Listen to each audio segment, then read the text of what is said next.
We wish you a Merry Christmas. We wish you a Merry Christmas. We wish you a Merry Christmas and a Happy New Year.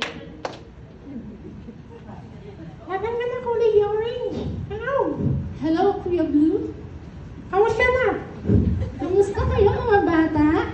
Mabuti naman pa. Masaya ba kayo ngayon? Apa. Parang hindi naman, no, Kuya Blue? Parang hindi sila masaya kasi ang hina ng boses. Hello mga bata! Hello po. Hello! Hello. Mga bata, ready na ba kayo? Apa. Ayan, ready na sila. Ayan, alam niyo ba kung ano yung meron ngayong takot? Ay, buwan pala. Ngayon tayo ay magse-celebrate ng Christmas! Yay! Tama ba, Ate Orange? Oo, Kuya Blue, kaya hingan natin sila ng isang malakas na palakpak.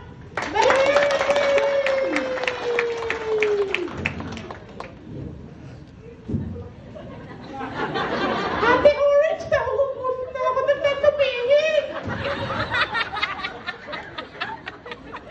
Gusto kasi lang masaya, ang galing! Okay lang yan, basta masaya sila. Masaya na rin tayo.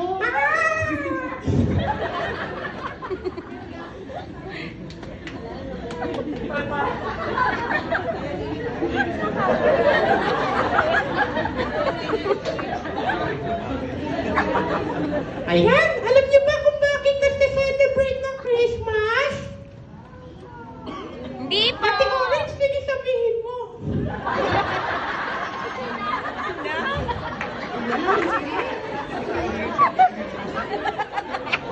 O, di ba? Masaya sila ngayon?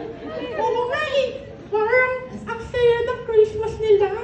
Okay, kukwento na natin kung bakit nagsi-celebrate ng Christmas. Sige, Ate Orange.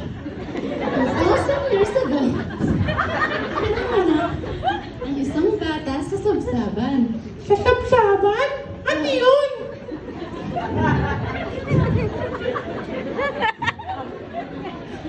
Nangyayari na yata sa akin.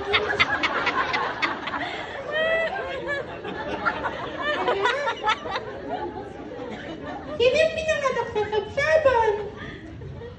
Ang isang batang magliligtas sa sangkatauhan. Wow! Tawagin natin siyang si Jesus. Si Jesus! Mhm.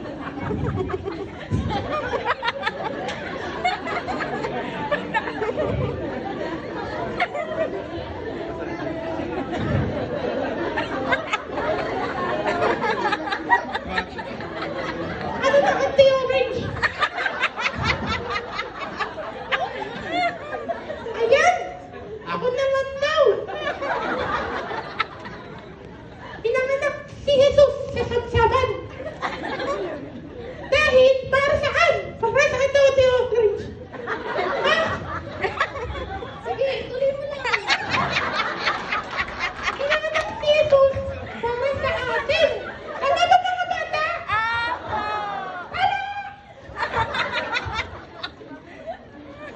Ayan! Nanganak si Jesus para tayo ay iligtas. Tama po ba?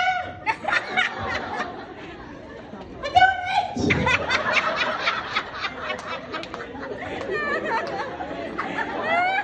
Hindi ko po ito ha. Ito na po kontesto. Ayun lang po. Papa!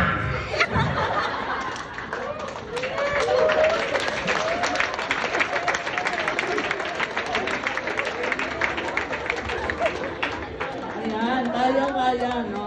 So, ano lang yan, tuloy na lang. Pero pagka na-practice na sila, pag tuloy-tuloy na yung ginagawa nila, magiging maganda na yung presentation. Hindi lang maganda pag nagpa-puppet training eh. Ang pinagtatawanan yung yung workshop. Ayan. Kasi iba nakaka-identify. Kasi naalala ko nung nasa Zamboanga ako, yung mga audience ko, mga Muslim, no? Na hindi nasa-celebrate mo. Ayaw nilang mag-join ng training kasi ang magtuturo ko ay Christian. Kaya lang napilit sila na mag-join. Pero nung sila na yung nagpapapit, tawanan sila ng tawanan. No? At nag-enjoy sila. Ang gusto nila, i-extend pa ng 3 days ang training. Nung una, parang sila, ayaw nila kasi nga Christian ang magkahalong Christian at saka kasi yung audience saka mga Muslim. Pero nakita ko to yung